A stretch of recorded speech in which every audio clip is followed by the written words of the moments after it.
focal length matters. Hey yo, this is a Tuesday toy photography tutorial, and today we have a subscriber request. It has to do with lenses. If you don't have a camera or lenses and you just use your phone, the zoom feature still counts, and we will look at that later. So real quick overview of lenses. You have wide, standard, and telephoto lenses. These are divided based on their focal length. So like this one right here, it's a 24 to 70 millimeter lens. This is a zoom lens, meaning it covers multiple ranges. If it's not a zoom lens, it's a prime lens. So it's just one standard number. So you don't necessarily have to know like what the millimeter number on the lens means. Other than that, it divides it between like, is it a wide or standard or telephoto? But it does have to do with the distance between the light converging in the lens at that spot and the sensor on the camera. When it comes to toy photography, there's not one standard best lens. It just depends on what you're going for. In the general photography world, I would say the 50 millimeter is the most popular, because it's not too wide, but it's not too zoomed in either. And for toy photography, I would say 50 millimeter is the most popular, but let's look at some benefits of the other lenses. So picture this, you have a nice spot at your local park and it's wooded and there's water and trees and little grass and rocks, and it all looks awesome, and you put your figure there and it looks cool and you want to show it all off. A wide angle might be better because it's showing off the figure and the background. And the same with a diorama setup. If you have a nice diorama that you want to show off, or you just want it to be a part of the shot, as part of your story, maybe a wider lens choice would be better. Because what a wide angle lens will do is show more in your frame,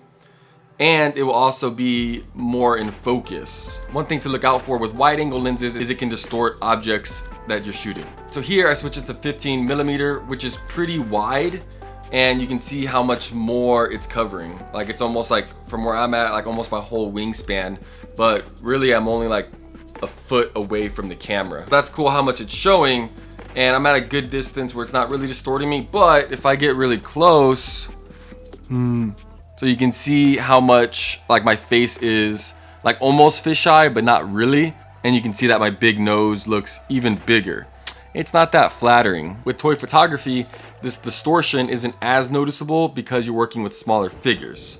And you can also use this little distortion to your advantage for certain shots. On the flip side, like I've been using a lot recently and even mentioned in the last video, if you're using a telephoto lens, it will compress the background more, which means it will bring it in more and it will be less in focus. It's one way of really making that background blurry. So if you don't really have a nice fancy setup or background, then this can be one way to help minimize other distractions and really just focus on your subject. Maybe it's a clean portrait you're going for, or maybe just like one prop or something and the background just dark.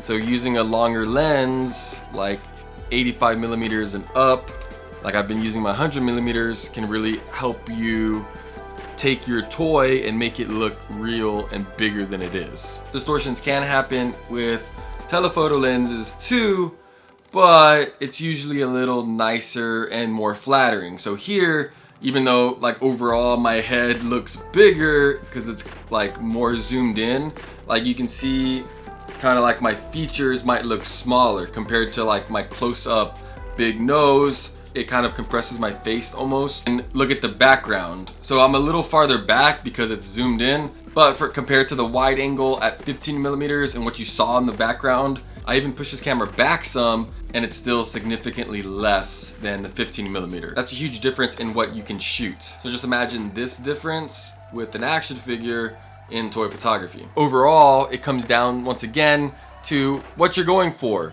Like there's not, like I said, there's not one right lens.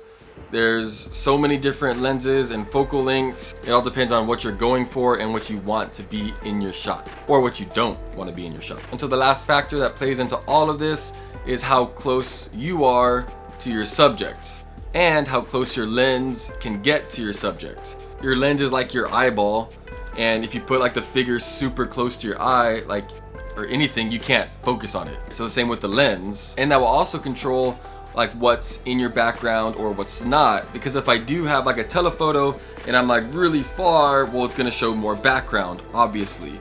And if I get closer, it's gonna show less. And the same with the wide angle. If I go even farther back, it's gonna show even more. Or if I get a little closer, it's still gonna show a lot because it's a wide angle, but it's gonna show less if I'm closer. So one exception to this is a macro lens. Macro lenses are designed to get extremely close, like when you see pictures of like eyeballs or like flowers and bugs on them, or eyeballs of bugs on flowers. Like that's probably with a macro lens that's literally this close to the subject, and it's able to focus. So this 100mm lens that I've been using a lot is a macro lens. And so I am able to get really close. Do I always get really close with it? No, like I don't always use that function, but it's cool to have and not have to worry about that distance. Like I feel like it opens up the creativity a little more. And when using your phone camera and you're using the zoom feature, I really don't think you'd need to use the zoom unless like you do have like an extra lens or two that is designated for zooming, or like it's like an actual extra lens that has like ×2, because when you do zoom in, a lot of times it's going to just lower the quality. So it's kind of like cropping already for you, and so you're losing out on some of that quality. So instead of zooming in on your phone, I think it's better to just get closer, and that still counts as like, you know, getting in on your subject and limiting the background as well, if that's what you're going for. To create and inspire. Peace.